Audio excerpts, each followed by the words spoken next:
சிறார் ஆபாச படங்களை, அதாவது சைல்டு போர்னோகிராஃபி படங்களையோ அல்லது வீடியோக்களையோ சேமித்து வைப்பதும் பார்த்து ரசிப்பதும் போக்சோ சட்டப்படியான தண்டனைக்குரிய குற்றம் என உச்சநீதிமன்றம் தீர்ப்பளித்திருக்கிறது. இது குற்றம் இல்லை என சென்னை உயர்நீதிமன்றம் அளித்த தீர்ப்பு மாபெரும் தவறு என்றும் உச்சநீதிமன்றம் தெரிவித்திருக்கிறது. திருப்பதி லட்டில் மிருக கொழுப்பு கலக்கப்பட்டதா என்ற சர்ச்சை ஒரு முடிவுக்கு வராத நிலையில் ஏழுமலையானை சாந்திப்படுத்த தேவஸ்தான நிர்வாகிகள் பரிகார யாகம் நடத்தினர். பக்தர்களின் நம்பிக்கையை மீட்டெடுக்க இந்த சாந்தி யாகத்தை நடத்தியதாக அர்ச்சகர்கள் தெரிவித்தார்கள். திருமலையில் லட்டு தயாரிக்கும் சமையலறையை சுத்தப்படுத்தும் சடங்கும் நடத்தப்பட்டது. மகா சாந்தி யாகம் என்ற பெயரில் தேவஸ்தான அலுவலர்கள் இந்த சுத்தப்படுத்தும் சடங்கை நடத்தினர்.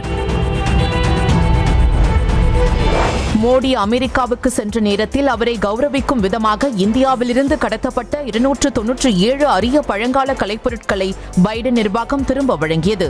அவற்றில் பெரும்பாலானவை கிழக்கு இந்தியாவை சேர்ந்த சுடுமண் கலைப்பொருட்கள் எனவும் மற்றவை கல், உலோகம், மரம் மற்றும் தந்தத்தால் ஆனவை எனவும் கூறப்பட்டுள்ளது. அவை கிமு 2000, 1900 காலகட்டத்தை சேர்ந்தவை எனவும் தெரிவிக்கப்பட்டுள்ளது. இதற்கு நன்றி தெரிவிக்கும் வகையில் பிரதமர் மோடி அமெரிக்க அதிபருக்கு சில கலைப்பொருட்களை பரிசாக வழங்கினார். டெல்லி முதலமைச்சராக ஆம் ஆத்மி மூத்த தலைவர் அதிஷி தலைமை செயலகத்தில் பொறுப்பேற்றுக் கொண்டார். கெஜ்ரிவாலின் ராஜினாமாவை தொடர்ந்து கடந்த 21ஆம் தேதி புதிய முதல்வராக அதிஷிக்கு டெல்லி துணைநிலை ஆளுநர் சக்சேனா பதவி பிரமாணம் செய்து வைத்தார். இந்த நிலையில் முதலமைச்சருக்கான பணிகளை துவக்கிய அதிஷி தமது நாற்காலிக்கு அருகே கெஜ்ரிவாலின் நாற்காலியை காலியாக போட்டு வைத்துள்ளார். 2025 ஆஸ்கர் விருது போட்டிக்காக இந்திய அரசின் சார்பில் ஹிந்தி படமான லாபட்டா லேடிஸ் படம் அதிகாரப்பூர்வமாக தேர்வு செய்யப்பட்டுள்ளதாக பிலிம் ஃபெடரேஷன் ஆஃப் இந்தியா தெரிவித்துள்ளது. மெல்லிய நகைச்சுவை உணர்வுடன் சரளமான நடிப்பில் எடுக்கப்பட்ட இந்த படத்தை பாலிவுட் ஹீரோ ஆமிர் கான் தயாரித்து அவரது முன்னாள் மனைவி கிரண் ராவ் இயக்கியுள்ளார். ரிலையன்ஸ் ஹோம் பினான்ஸ் வழக்கில் அனில் அம்பானியின் மகன் ஜெய் அன்மோல் அம்பானிக்கு செபி 1 கோடி ரூபாய் அபராதம் விதித்துள்ளது. முதலீட்டாளர்களின் நிதியை அனில் அம்பானி தவறாக பயன்படுத்தியதாக குற்றச்சாட்டுகள் எழுந்தன. இதையடுத்து இந்திய பங்கு சந்தையில் வர்த்தகம் செய்ய அனில் அம்பானிக்கு 5 ஆண்டுகள் செபி அமைப்பு தடை விதித்தது. அனில் அம்பானிக்கு ரூபாய் 25 கோடி அபராதம் விதிக்கப்பட்டது. எதிரான மைசூரு நகர்ப்புற வளர்ச்சி ஆணைய ஊழல் வழக்கில் விசாரணையின் முடிவில் உண்மை வெளிவரும் என தாம் நம்புவதாக கர்நாடக முதலமைச்சர் சித்தராமையா தெரிவித்துள்ளார். இந்த விவகாரத்தில் அவரை விசாரிக்க அனுமதி அளித்த ஆளுநரின் உத்தரவுக்கு கர்நாடக உயர்நீதிமன்றம் தடை விதிக்க மறுத்துள்ள நிலையில் சித்தராமையா தன்னிலை விளக்க அறிக்கை ஒன்றை வெளியிட்டார். பலாத்கார வழக்கில் மலையாள நடிகரும் கேரளாவின் கொல்லம் தொகுதி மார்க்சிஸ்ட் எம்எல்ஏவுமான முகேஷ் போலீசாரால் கைது செய்யப்பட்டு பின்னர் விடுவிக்கப்பட்டார். அவருக்கு அமர்வு நீதிமன்றம் ஏற்கனவே முன்ஜாமீன் வழங்கியுள்ளதால் அவரை கைது செய்து மருத்துவ பரிசோதனை மற்றும் ஆண்மை சோதனை செய்யப்பட்ட பின் அவர் விடுவிக்கப்பட்டதாக முகேஷின் வழக்கறிஞர் தெரிவித்தார். பீகார் மாநிலம் மம்லக்கா மாவட்டத்தில் உள்ள கங்கை ஆற்றில் அடுக்குமாடி வீடு உட்பட 10 வீடுகள் கண் இமைக்கும் நேரத்தில் மூழ்கிய அதிர்ச்சியூட்டும் வீடியோ வெளியாகியுள்ளது. பீகாரில் தொடர்ந்து பெய்த கனமழையால் நீர்நிலைகளில் கடும் வெள்ளப்பெருக்கு ஏற்பட்டு பாட்னா, பாகல்பூர், போஜ்பூர் உள்ளிட்ட 12 மாவட்டங்கள் பாதிக்கப்பட்டன. இதனால் 13 லட்சம் மக்கள் பாதிக்கப்பட்டுள்ள நிலையில் தாழ்வான பகுதிகளில் வசிப்பவர்கள் பத்திரமாக முகாம்களில் தங்க வைக்கப்பட்டனர். உறைய வைத்த பெங்களூரு கொலையில் முக்கிய குற்றவாளி ஒடிசாவில் தற்கொலை செய்து கொண்டான். வயாலிகாவல் பகுதியைச் சேர்ந்த மகாலட்சுமி என்ற 26 வயது பெண்ணை 30 துண்டுகளாக வெட்டி கொடூரமாக கொலை செய்த சம்பவம் நாடு முழுவதும் அதிர்ச்சியை ஏற்படுத்தியது.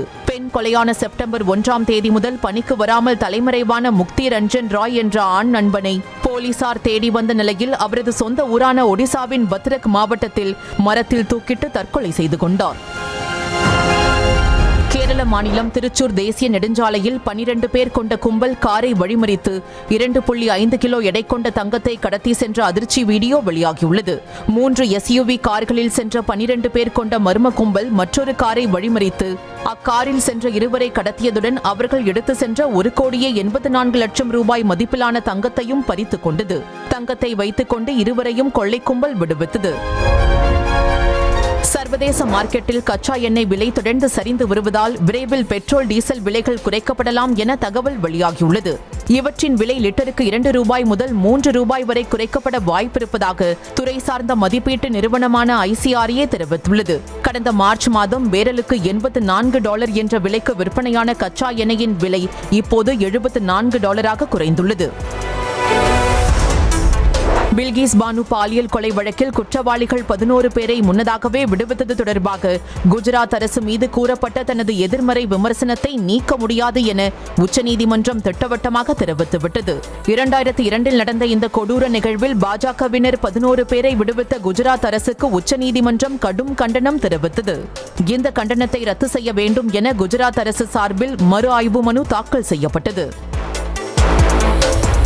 மருத்துவ மற்றும் மருந்து பொருட்கள் உட்பட 100 பொருட்கள் மீதான ஜிஎஸ்டி வரியை குறைப்பது குறித்து வரவிருக்கும் ஜிஎஸ்டி கவுன்சில் கூட்டத்தில் முடிவெடுக்கப்படும் என தகவல் வெளியாகியுள்ளது. ஜிஎஸ்டி வரியில் மாற்றம் கொண்டு வருவது தொடர்பான ஆலோசனை கூட்டம் நடைபெற்றது. இதில் மருத்துவ மற்றும் மருந்து பொருட்களுக்கான ஜிஎஸ்டி வரியை 12% 5% குறைப்பது குறித்து ஆலோசிக்கப்பட்டதாக தெரிகிறது. உத்தரப்பிரதேச மாநிலம் ஹத்ராஸ் மாவட்டத்தில் தனியார் பள்ளி வெற்றிகரமாக நடைபெற வேண்டும் என்பதற்காக 2ஆம் வகுப்பு மாணவன் நரபலி கொடுக்கப்பட்ட சம்பவம் அதிர்ச்சியை ஏற்படுத்தியுள்ளது. ராஸ்கவானில் உள்ள டிஎல் பப்ளிக் பள்ளியின் விடுதியில் தங்கி பயின்று வந்த 2ஆம் வகுப்பு மாணவனை பள்ளியின் உரிமையாளர், முதல்வர் மற்றும் 3 ஆசிரியர்கள் சேர்ந்து நரபலி கொடுத்தனர். அவர்கள் அனைவரும் கைது செய்யப்பட்டுள்ளனர். பாரத் மாதா கி ஜெய் என கூறுவது வெறுப்பு பேச்சு கிடையாது என கர்நாடக உயர்நீதிமன்றம் தீர்ப்பளித்துள்ளது. கடந்த ஜூனில் மோடி பிரதமராக பதவியேற்றதை கொண்டாடிய சிலர் பாரத் மாதா கி ஜெய் என முழங்கியதால் ஒரு கும்பல் அவர்களை கத்தியால் தாக்கியது. அவர்கள் போலீசில் புகார் அளிக்க சென்றபோது அவர்கள் மீதே ஐபிசியின் பல பிரிவுகளில் போலீசார் வழக்கு பதிவு செய்து அதிர்ச்சி அளித்தனர். இதை எதிர்த்து அவர்கள் தொடர்ந்த வழக்கில் முதல் தகவல் அறிக்கையை ரத்து செய்து கர்நாடக உயர்நீதிமன்றம் உத்தரவிட்டுள்ளது. ஜம்மு காஷ்மீரில் நடக்கும் வாக்குப்பதிவை பார்வையிட 15 நாடுகளின் தூதர்கள் வருகை தந்தனர்.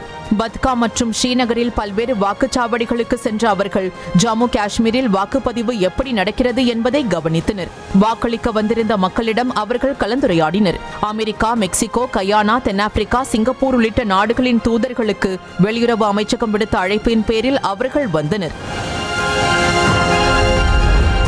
புதிய வேளாண் சட்டங்களை மீண்டும் கொண்டுவர வேண்டும் என தாம் பேசியதற்கு வருத்தம் தெரிவித்து தமது பேச்சை வாபஸ் பெற்றுக் கொள்வதாக பாஜக எம்பியும் இந்தி நடிகையுமான கங்கனா ரனவத் தெரிவித்துள்ளார். ஹிமாச்சலில் செய்தியாளர்களிடம் பேசிய அவர் புதிய வேளாண் சட்டங்கள் மீண்டும் கொண்டுவரப்பட வேண்டும் எனவும் அதற்காக விவசாயிகளே குரல் கொடுக்க வேண்டும் எனவும் கூறினார். ஆனால் அவரது பேச்சுக்கும் பாஜகவுக்கும் எந்த தொடர்பும் இல்லை என பாஜக தலைமை அவரை கண்டித்தது. செய்திகளை உடனுக்குடனும் துல்லியமாகவும் தெரிந்து கொள்ள சப்ஸ்கிரைப் பண்ணுங்க.